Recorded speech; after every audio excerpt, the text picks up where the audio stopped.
हा घेतलेला आहे। आता ही नात्यापलीकडची नाती कोणती असतात? आपण जर बघितलं, कृष्णाचं जीवन आपण बघितलं तर कृष्णाचं राधेशी नातं काय होतं? कुठल्याही रक्ताचं नातं नव्हतं। कृष्णाचं आणि मीरेचं नातं काय होतं? कुठल्याही रक्ताचं नातं नव्हतं।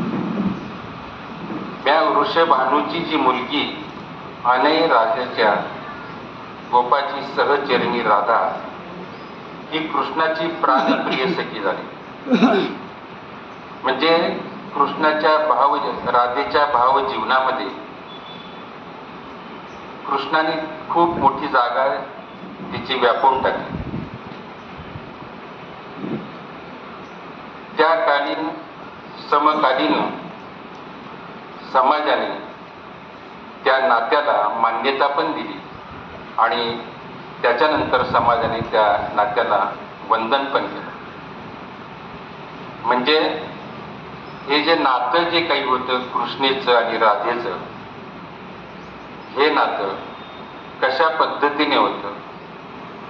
म्हणजे गोकुळ संपलं, वृंदावन संपुष्टात आलं, मथुरा लोप पावली, या द्वारका आणि हस्तिनापूरच्या उत्कर्ष काळातल्या सगळ्या घटना स्मृतिशेष झाल्या कृष्णाच्या जीवनातनं, पण राधा कोमेजली नाही, राधा मावळली नाही। कृष्ण तेजावर झेपावणाऱ्या अनेक अमेय आणि अनुपमेय गर्दीतही कृष्णाचं हृदय सिंहासन हे राधेशिवाय रिक्त आहे। म्हणून राधा मावळली नाही, राधा हे गेलेली नाही। सत्यभामा त्याची पट्टराणी असेल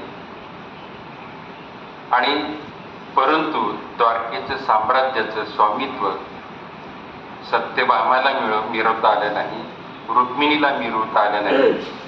बाकी जे कृष्णाचं हृदय सिंहासन आहे ते राधेशिवाय रिक्त आहे। मागचं काय आहे? अर्पणोत्सुक वनितांच्या गारड्यात असेल किंवा राजकारणाच्या डोके उठवणाऱ्या काथ्या कुट्यात असेल किंवा रणक्षेत्रावरच्या क्षत्रांच्या खणखणाटात असेल, भगवद्गीतेच्या उद्गारण्यात असेल, हे सर्व कोमल बंध कृष्णाच्या आयुष्यातून उघडून गेले। शिल्लक राहिली फक्त ती राधा। आणि ज्या पद्धतीने सीता रामाला प्रिय होती त्या पद्धतीने राधा ही कृष्णाला प्रिय होती। म्हणून रामाच्या जपाच्या अगोदर सीता राम म्हणतो आणि कृष्णाच्या जपाच्या अगोदर राधा कृष्ण म्हणतो। म्हणजे कृष्णाच्या नावापर्यंत पोहोचण्यासाठी सुद्धा आपल्याला राधेचा वशिला घ्यावा लागतो। म्हणजे कृष्णाचं जे